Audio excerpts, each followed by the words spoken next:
E nisso, continuou os ataques na região lá de Los Angeles, né? Então, o pessoal tava ficando apavorado porque a polícia não tinha nada sobre o suspeito ainda. Sabia que ele usava o calibre 22, que ele assaltava a casa e matava o cara e abusava das mulheres, ou e matava também as mulheres. Então, eles não tinham nada não tinha nada pra prender ele, nem... E tinha um retrato falado. Então, mas não era muito suficiente porque demorou um tempo pra pegar ele, né? Aí terceiro casal, casal não, que é duas irmãs aqui. A Malva Getter e a Blanche Wolfe. E no dia 22 de maio, falei errado.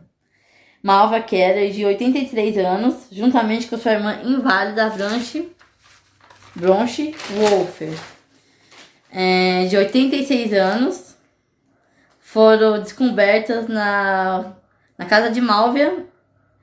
Ambas as mulheres tinham sido muito agredidas. O Ramírez agrediu muito elas com um martelo. Então ele já usou outra arma, que ele usou a 22, ele usou o martelo. E depois a polícia encontrou o martelo rachado. Então, nossa, deve ter acabado com as coitadas, né? E a moça tinha uma ferida perfurada em cima da orelha e um pentagrama invertido na parede e na coxa esquerda dela. E segundo o pentagrama... foi 2 pentagramas. Um tava na coxa, desenhado com batom, e um na parede. Então ele fez isso com elas. E a sua irmã mais velha tinha sido violentada abusadamente, sexualmente, né? E a polícia estimava que o corpo ficava na casa 2 dias antes de ser encontrado. Então ela estava já com um estado de decomposição um pouquinho avançado, né? Mas deu pra saber do que ela tinha sofrido, né? Mas aí, esses 2 dias ainda conseguiram reanimar a Blanche, mas sua irmã mais velha morreu. A que era inválida conseguiu sobreviver, porque a polícia conseguiu achar os corpos e reanimar ela. Aí depois teve outra vítima, a Ruth Wilson, no dia 31 de maio de 1985. A Ruth tinha 41 anos. Gente, eu vou procurar depois na internet as fotos das vítimas e enquanto eu vou falando, eu vou colocando aqui, tá bom? E os nomes também, porque é inglês, né? E o meu inglês não é perfeito. É verdade. Ela foi acordada à meia-noite com a luz de uma lanterna apontada na cara dela, que era o Ramírez. E que ele havia entrado silenciosamente, que ela nem ouviu o barulho. Que eu acho que o cara deve ser... Porque ninguém escutava ele entrar, né? Ordenou que saísse do quarto em direção pro quarto do seu filho de 12 anos. Ela tinha um filho de 12 anos. Em seguida, prendeu seu filho no armário, algemado. Pensando que Ramírez era apenas um ladrão, ofereceu a Ramírez seu bem mais valioso, que era um colar de ouro com diamantes. Ele levou até o guarda-roupa e deu o colar pra ele, mas isso não foi suficiente, porque ele vasculhou a casa e amarrou ela, tirou com a roupa das vítimas e tirou a roupa dela e violou ela também, abusou dela. E Ruth disse para Ramírez ela falou assim pra ele que ele tinha uma vida muito infeliz pra ele ter feito isso com ela. E pediu e ela pediu pra soltar um pouco as amarras da mão, porque o pulso dela tava doendo muito. E ele pegou, desamarrou, libertou o filho dela e fugiu. Então, graças a Deus não aconteceu nada com ela, né? Assim, que ele não matou ela. Só que aí ela fez também um retrato falado, que parecia com os outros relatos das outras pessoas que sobreviveram. Que era um cara hispânico, e tinha cabelo desarrumado, e tinha os dentes feios, e não cheirava muito bem. Então ele era porquinho e não tomava banho, né? Não tô zoando assim, mas... Aí em seguida foi a Patty Elaine Wiggs. Gente, não sei se está certa a pronúncia. O corpo de Patty, de 28 anos, foi descoberto na sua casa em Arcadia, Los Angeles, que havia sido sodomizada e cortada a garganta dela, o Ramirez, né? E pelo visto aqui ele não roubou nada na casa dela. Aí teve outra vítima, que é a Marie Louise Cannon. No dia 2 de julho de 1985, o corpo de Mary, de 75 anos, foi descoberto na sua casa em Arcádia, que também era perto da outra vítima, que era a Patty. Havia sido agredida e sua garganta cortada e sua casa foi assaltada. Então deu para perceber que ele não procurava suas vítimas, não tinha vítima específica, né? Ele pegava jovem, criança, idoso, idosa, pessoas de meia idade. Ele não tinha um perfil certo para pegar as pessoas, né? Porque geralmente esse tipo de psicopata eles têm um perfil, né? Mas assim, dá pra perceber que ele tinha ódio pelas mulheres, porque a agressão contra a mulher era pior, né? O homem ele matava na hora e abusava da mulher sem dó, sem nada. Aí depois teve a Whitney Bennett. No dia 5 de julho, Ramirez entrou na casa dela e atacou muito agressivamente. Whitney, de 16 anos, aluna da escola secundária de La Canadá, que eu não sei se está certo, com um objeto metálico identificado posteriormente como... Não, gente, falei errado. Eles usam um metal para machucar ela. E ela conseguiu sobreviver e precisou de tomar... Foi pro hospital e foi saturada com 428 pontos. E sobreviveu ao ataque. Então ela também foi uma das pessoas que conseguiram identificar ele na cadeia. Mas essa moça aí, ela quase morreu. 16 anos. Ela ficou muito ferida. Ela ficou, acho que meses no hospital até ela se recuperar. Com certeza a pessoa assim não se recupera muito, né? Porque é difícil você se recuperar de um trauma desse, né? Grande. Aí depois teve a Joyce Lucille Nelson. 2 dias depois, do 7 de julho de 1985, o corpo de Joyce, de 61 anos, foi descoberto e espancado até a morte por um objeto arredondado. Então, aí também outra vítima mortal dele. Aí teve a Sophie Dickman. Na mesma noite de 7 de julho de 1995, em Monterey Park, Sophie era uma enfermeira que foi acordada por volta de 3h30 da manhã, horarinho do capeta. Mas enfim, né? Não é do capeta, né? O cara acordou ela. De madrugada por um homem alto, magro, vestido de todo preto com um boné do AC/DC. Que ele usava bastante esse boné, esqueci de falar pra vocês também, que usava bastante esse boné. E a moça também percebeu que a descrição as características do cara era igualzinho do Naughty Stalker, né? Que nisso o jornal já estava divulgando isso, o retrato falado dele, mas não tinha muita informação, porque a polícia também não tinha informação. E um desses casos também tinha em comum, também, que eu esqueci de falar, é que acharam acharam uma pegada perto da janela de uma moça. E era o número 44. Mas assim, esse sapato que tinha, esse tamanho, tinha sido poucas unidades, tinha sido vendidas na região ali. Só que eles foram atrás e foi uma informação também que não deu muito certo, porque eles não conseguiram pegar nada dos dados do comprador, porque o cara comprou dinheiro, né, que foi o Ramirez, e não conseguiram nada. Então foi outra... Aí falando agora da Sophie Dickman, né, que ela foi acordada por volta de 3h30 da manhã, era uma enfermeira, só esqueci de colocar a idade aqui, 76 anos. Apontava a arma e ordenou que saísse da sua cama e entrasse no banheiro. E falando pra ficar calada, ficar quieta, senão ela ia morrer. E tentou violar ela, sodomizar, só que ela conseguiu ela conseguiu escapar sem ser violenta, né?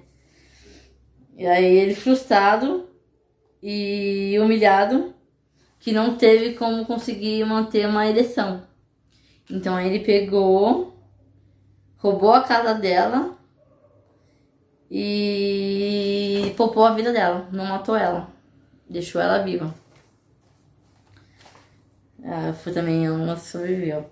Aí teve a Leila e o Max. A gente vai colocar o sobrenome aqui porque não vai sair. Menos de 2 semanas de dia 22 de julho de 1900, Ramírez entrou numa nova localização. Ele foi para Los Angeles, entrou na casa da Leila e de Max. Ambos tinham 66 anos. Ele trouxe uma nova arma, que era um machete. Apesar de todas as portas e janelas estavam trancadas, o assassino conseguiu quebrar o vidro da porta e com a mão abrir a porta e entrou dentro da casa. E cortou o pescoço do Max, matando ele na hora. Então ele morreu na hora. Depois ele tentou atirar na Leila 2 vezes com a arma, só que a arma falhou. Aí ele pegou, limpou a arma. E depois que morreu, ele pegou com o machete e esquartejou o corpo. Depois de mortos. E depois assaltou a casa. Ele depois, além de atirar na vítima, no casal, ele pegou, mutilou os corpos e fugiu. Assaltou e fugiu da casa. Aí teve o Christopher e a Virginia Peterson. Gente, eu não sei como estão. E eu tô aqui com a colinha, né? A das vítimas eu tô falando aqui porque minha informação eu tenho que ler um pouco, assim, então... Tranquilo, né, gente? Aí, 6 de agosto de 1985, Ramírez escolheu outra vítima. Foi um casal de Christopher e Virginia. Ele tinha 38 anos, ela tinha 27 anos. Ele invadiu a casa. Ele entrou na sala, entrou no quarto e pegou sua arma 22 e atirou na moça. Só que não chegou a matar ela na hora. Ela acordou com o som do barulho. Ela achando que era uma brincadeira. Ela viu o marido dela tirado no chão, sem vida. Aí depois ele ordenou ela ficar calada ao mesmo tempo que baleava ela debaixo do olho esquerdo. Gente, eu não sei esquerdo direito. E a bala atingiu seu pescoço e atravessou sua garganta. Então não ficou nela. Ai, gente, eu acho que eu me enrolei toda nessa parte aqui. Voltando. Ela foi atingida. E o Christopher acordou achando que se tratava de uma brincadeira da esposa. E olhou pra mulher caída e baleada, né? Se assustou. E recebeu um tiro na cabeça. Só que a bala não ficou no crânio dele. Depois ele tentou atirar mais 2 vezes, mas a arma falhou. Mas ele conseguiu escapar. O Ramírez escapou. E a mulher dele também sobreviveu. Então não morreu os 2. Eu falei errado, gente. Ela foi baleada. Só que ela ficou inconsciente. E o rapaz também foi baleado e conseguiu sobreviver os 2. Então, ela sobreviveu e ele também sobreviveu. Nessa parte deu uma perdida, deu uma... Aí teve a Elvas e Sakina Aborra. Gente, também não sei, eu vou colocar aqui. Os 2 dias passados sobre o último ataque de Ramírez, que foi do casal lá. Elvas tinha 35 anos e foi baleada na cabeça e morto enquanto dormia. Então é o homem, né? Ele dormia. Ramírez entrou, atirou e matou ele na hora enquanto ele dormia. Depois ele molestou a moça, abusou da moça, né, sexualmente, de 29 anos, e sodomizou e forçou ela a fazer felação. Eu não vou falar o que é aqui, mas Se vocês procuram no Google, vocês vão saber o que é. Tem gente que não precisa nem falar que sabe o que é, né? E ela começou a implorar pra Deus, falando assim, não, pelo amor de Deus, não faz isso comigo. Ele pegou e falou assim, não tem que jurar pelo seu Deus, tem que jurar pelo Satã. Jure por Satã. E ela ele fez ela jurar por Satã. E Satã. E ela não morreu. Ela sobreviveu. Teve o Peter e a Bárbara Pan. No condado de Los Angeles estava em estado de pânico. Então estava todo mundo de pânico, a polícia doida, não sabia quem era o Night Stalker. E procurando ele, só sabia que ele tinha o autorretrato, fala? Não. Tinha um retrato pelas vítimas que sobreviveram, que falaram sobre ele. E tinha a calibre 22 e o tênis. Mas isso a polícia não conseguia. Aí os crimes do Walter Stark estavam frequentes e Ramirez decidiu abandonar o seu território. Então ele saiu de Los Angeles e ele foi para São Francisco. Então ele saiu de uma localização e foi para um lugar um pouquinho mais afastado. Só que nisso, aí, nesse primeiro crime aqui que eu vou falar, a polícia de Los Angeles pegou e mandou as provas para a polícia de São Francisco, que ajudou bastante nas investigações e, se não me engano, foi lá que ele foi preso. Foi em São Francisco que ele foi preso. Aí no dia 18 de agosto, os corpos de Peter e Bárbara em sua cama, encharcada de sangue. Peter tinha 66 anos e foi declarado morto no local. Então ele já tinha sido morto. E sua esposa, de 64 anos, sobreviveu e ficou inválida pelo resto da vida. Então ela teve sequelas pelo resto da vida. E deixou novamente desenhado o pentagrama nas paredes. E dessa vez tinha também uma frase, uma palavra. Eita, tá difícil. Jake e a faca, só que isso em inglês. Aí eu coloco a tradução, eu vou colocar em inglês aqui porque a gente não sei. Mas a polícia de São Francisco teve sorte quando o gerente de um hotel falou que tinha um rapaz que foi com as mesmas características deles, que estava hospedado nesse hotel, só que depois do crime ele pegou e se retirou do hotel. Aí antes disso também ele estava com problema no dente. E ele foi num dentista em Chinatown. E o dentista entrou em contato com a polícia, aí fizeram um esquema pra tentar pegar ele, né? Porque o dentista falou que ele ia voltar porque aquela dor ia matar ele. E ele conseguiu voltar no dentista. Só que fizeram um esquema que tinha um negócio que o cara apertava um botão e chamava a polícia, falhou. Então a polícia não conseguiu nada. Só o dentista viu ele e não sabe pra onde foi. Aí voltando aos crimes, gente. Curiosidades aleatórias. Bill Keynes e sua noiva. No dia 24 de agosto, Bill e sua noiva de 29 anos tinham acabado de acordar quando foram acordados com um barulho de disparos de tiro.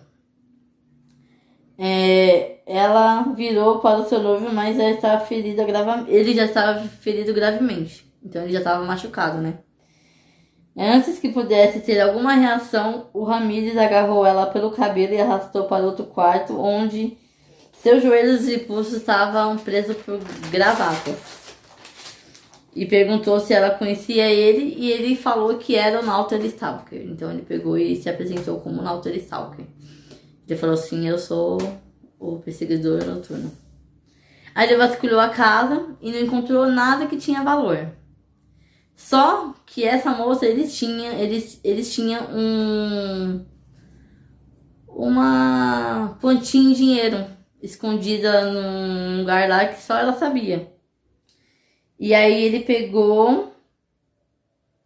ela pegou e mostrou pra ele, e ele ficou muito com raiva por ela ter mentido isso dele. Ele abusou dela 2 vezes. 2 vezes. E pediu pra ela contar a verdade. Onde que ele tirava o dinheiro. Não, antes de ela deixar o dinheiro. A gente tá enrolado aqui. E antes de ele deixar o dinheiro, ele estuprou ela e pediu pra falar a verdade. Aí ela pegou e falou a verdade. E pediu pra jurar o amor dela pelo Satã. Que ele sempre fazia isso, né? E aí pegou e fez isso, ela pegou contando dinheiro. Ele começou a rir da cara dela, perguntando se ela valia tudo mesmo, se a vida dela valia esse dinheiro que ela estava escondendo. E fez ela jurar de novo amor pelo Satã. E ele pegou e ela temendo de perder a vida, repetiu, né? Porque quem não ia repetir, né? Com uma arma na cabeça, falando assim, você podia até jurar amor a sei lá quem, né? Aí ele forçou ela, agarrou ela de novo e forçou a fazer felação. Aí quando terminou, ele ficou observando ela e rindo da cara dela. E depois ele pensou em matar ela, mas não matou e fugiu. E ela conseguiu ela conseguiu escapar e chamar a polícia. E aí foi esse crime dele, né? Foi as vítimas dele, mas teve mais vítimas aí, só que assim, o vídeo vai ficar enorme. Aí eu não trouxe tudo. E aí perseguiram ele e capturaram ele, né? E aí perseguiram ele. Ele foi pro Arizona visitar o irmão dele. E lá, chegando na rodoviária, tinha um monte de polícia porque o pessoal conseguiu localizar ele na estação de rodoviária de Los Angeles, São Francisco, né? Falei errado. E conseguiram localizar ele e no Arizona já tinha policial esperando ele. Só que ele saiu por um lado pro lado dos passageiros e viu que tinha muita polícia. Só que o pessoal tava tudo como que fala? Não é fantasiado. Tava vestido a caráter como pessoas de rua, só que ele percebeu que essas pessoas estavam com os dentes muito arrumados e o cabelo muito limpo para ser moradores de rua. Aí ele se apavorou e correu para uma loja de bebida. Chegando lá, ele viu que tinha um monte de jornais com a foto estampada dele bem na primeira página. Aí ele pegou e se apavorou e pegou o jornal e escapou. Aí nisso ele pegou um ônibus tentando fugir e viu que tinha um cara do lado dele com um jornal com a foto do rosto dele. E aí pegou e o cara saiu imediatamente, né, do ônibus e chamou a polícia. Aí nisso a polícia conseguiu pegar ele. Ele correu, fugiu e conseguiram pegar ele. Aí no julgamento dele, teve início do dia 22 de julho de 1988. E foi até o dia 28 de setembro de 89 que Richard Ramirez foi declarado culpado por 13 homicídios, 5 tentativas de homicídio, 11 acusações de abusos sexuais e 14 de roubo. Então, aí eles também tem uma curiosidade que eles tiraram como é que fala? As acusações de crime de abuso infantil, porque ele sequestrou crianças e abusou de crianças. E os policiais decidiram tirar, porque já era um trauma para a criança, né? E a criança tem que voltar pro tribunal e ver o Richard Ramirez, né? E eles não queriam isso. Aí ele foi condenado no dia 20 de setembro de 89 e foi sentenciado à pena de morte à câmara de gás. Só que ele morreu em 2013, com 53 anos, na fila de espera da pena de morte. Ele morreu vou falar aqui, gente, que não lembro. Ele morreu de...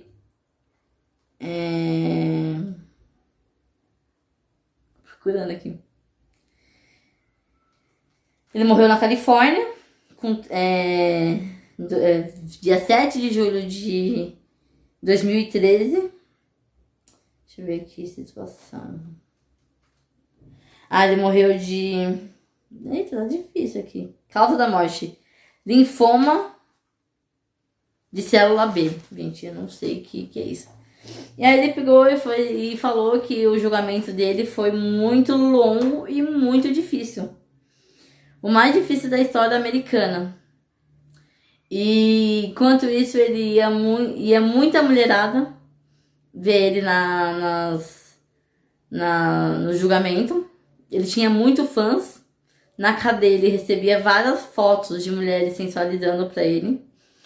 Falava que amava ele. E no julgamento, ele sempre falava Viva Satã, levantava a mão assim com o pentagrama desenhado na mão. E tinha várias mulheres que eram fã dele e, inclusive, visitavam ele na cadeia. Gente, essa mulher era tudo louca, né? E ele se casou no dia 13 de outubro de 1996. Ele se casou e ele tinha muita fã, gente. Eu fico pensando assim, cara, o que acontece com essa mulherada? Provavelmente esse vídeo vai ter 2 partes. Tem gente que não gosta, assim, mas eu tô tentando fazer menos. Só que, assim, tem muito detalhe. Então, assim, eu gosto de falar com muito detalhe. Então vai ter, acho que 2 partes. Porque ficou meia hora de vídeo, assim, eu não vou deixar meia hora de vídeo, né? Então é isso, gente. Eu mudei, né? Fiz um cenário aqui pra mim. Bem improvisado. Eu tô fazendo no meu outro quarto. E é isso, gente. Boa semana pra vocês. Deixem no comentário se vocês gostaram desse tema de vídeo. Se vocês quiserem algum caso, deixa também no comentário. Deixa um like e se inscreva no meu canal, gente.